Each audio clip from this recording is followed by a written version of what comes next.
Off camera, I've been debating whether or not I should make a product review video, whether it be boring for you guys or not. Then I realized I've already done a handful of these things. So let's go.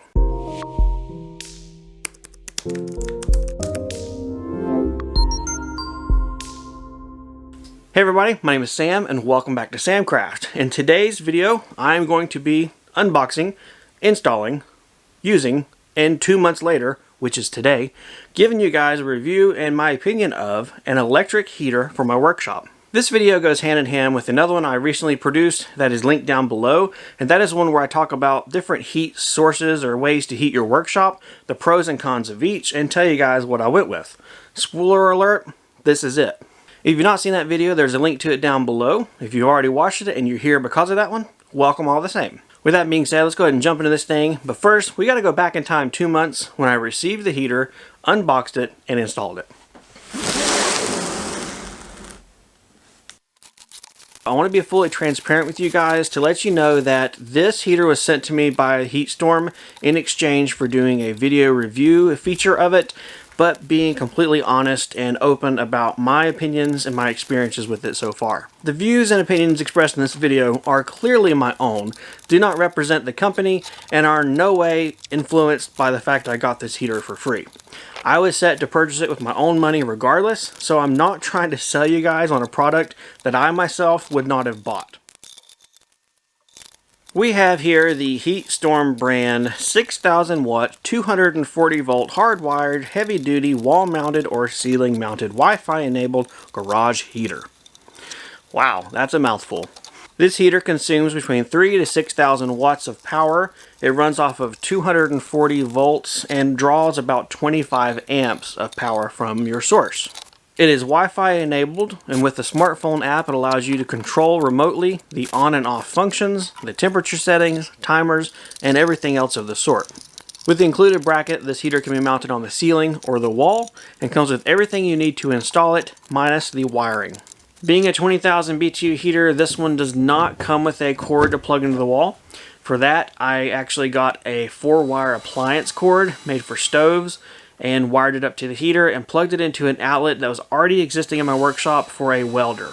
If I didn't already have the welder outlet in my shop, I would have just run a dedicated 240 volt circuit straight to the heater. But since I had the outlet, I figured, why not?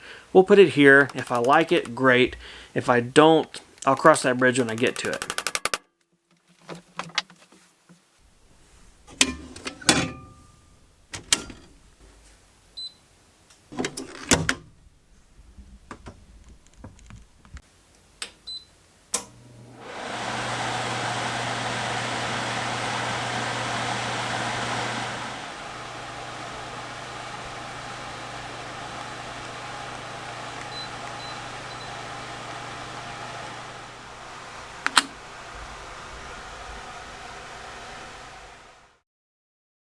So I have been using this heater for about 2 months now. I wanted to give myself plenty of time to, one, get into the winter that we have in North Carolina, but then also give myself enough time with the product to see how exactly it operates, what's the good, the bad, the ugly, and to give you guys the best opinion and most information that I can.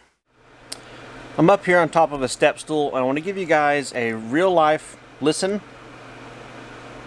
at the heater. It is currently on low. I believe it's warmed up the shop enough and it's doing its cool down cycle before it turns off. It's done fine. This is 2 months after the fact of installing it, and as you can see there's a little bit of dust here and there. This is a woodworking shop, but again I work really hard to keep the dust minimal in my shop, and if that's what I've got after 2 months, that's not too bad because I'm in here 5, almost 7 days a week for sure. I've not had any problems as far as the wall or underneath or anything getting hot. In fact, this thing itself really doesn't get hot. Well, now I've got a handprint up there in the dust. Oh well. Sam was here. So clearance wise, there's not any concerns. The back is where the air comes in, so no heat going there.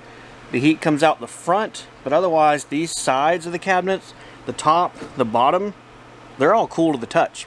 So now that I've had this going for 2 months and I know how hot it does not get around the area, I have no concerns over filling this rack back up with lumber. I just left it empty for a while because, you know, it's a new thing in the shop. I didn't know how it was going to react or how hot it was going to get. So no worries on that front, which is awesome, because in a small shop, every cubic inch matters. So I get some more cubic inches. To add in the airflow circulation of my shop, the heater is here and it blows straight across, but it doesn't really reach much beyond that. It's a very directional flow of air. What I have done is mounted a small little circular fan here and plugged it into a Wise Wi-Fi smart outlet. What this allows me to do is, by using my Wise app, I can juggle this,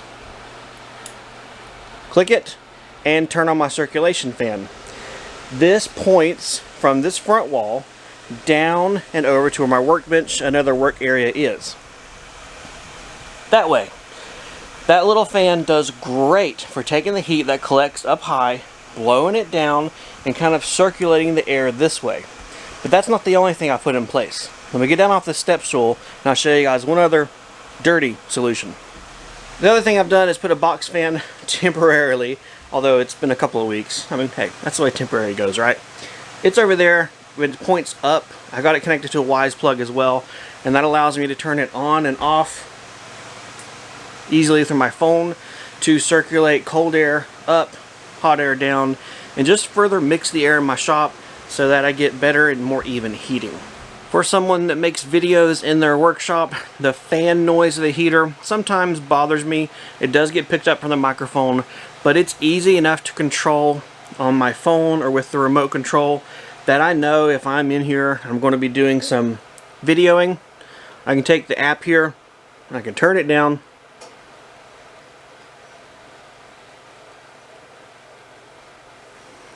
and once it goes through its cool down phase up there, it'll turn off. So that's not too bad of a thing, and it's really something that's not going to affect probably most people out there in a workshop.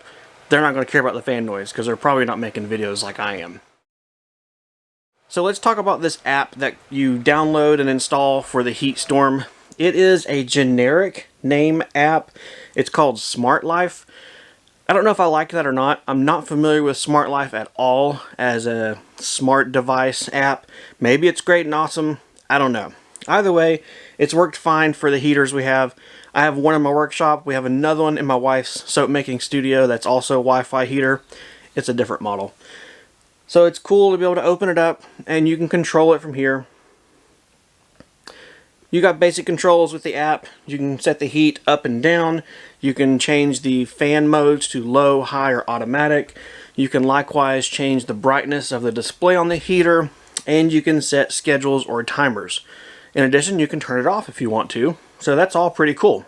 As far as real life usability of the app, I have it set to set the heater to 45 degrees from 8 p.m. to 7 a.m. And then during the day, if I want to change it or modify it manually, I do so. That's kind of a way for me to remember, or well, for me to not have to remember, to set this thing back down on a lower heat overnight so that I don't just waste electricity heating a space that I'm not in, yet keep my workshop above freezing so my glues and finishes don't ruin. As far as things I would like to see in the app, I think it would be cool to have larger increments of adjusting the temperature. Going up and down by 1 degree when I'm going from 45 to 75, which I usually do when I'm out here working, is a lot. There's a lot of tapping here on the screen. It would be nice just to have every 5 or 10 degree increments. I don't think most people are concerned about something being 65 versus 66 degrees. Maybe I'm alone in that thought, but that's probably the only thing I would like to see different with this app.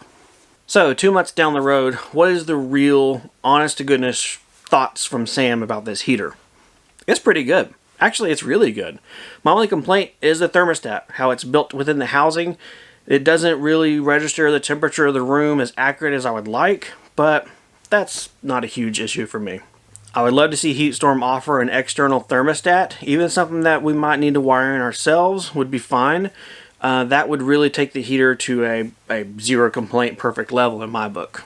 If you're interested in checking out this heater or other models from this company, there are links to all that down below. Like I said earlier, we do have this model here in my workshop, and there is a different model that we have in my wife's soap making studio. Both have been running for several months with no issues. Both are from HeatStorm. They're different sizes, and we're happy overall with how they performed and everything. If you have any questions or comments, anything I didn't really cover enough or you want to know more about, leave them for me down below. Otherwise, take care, and I'll see you guys next time in the workshop. Are you still here? What are you waiting for? I don't know. Something? I don't know. I'm just here waiting for the end screen to be done. Maybe you'll click something. That's cool. That's my website. And subscribe down there too. I don't know. Just waiting.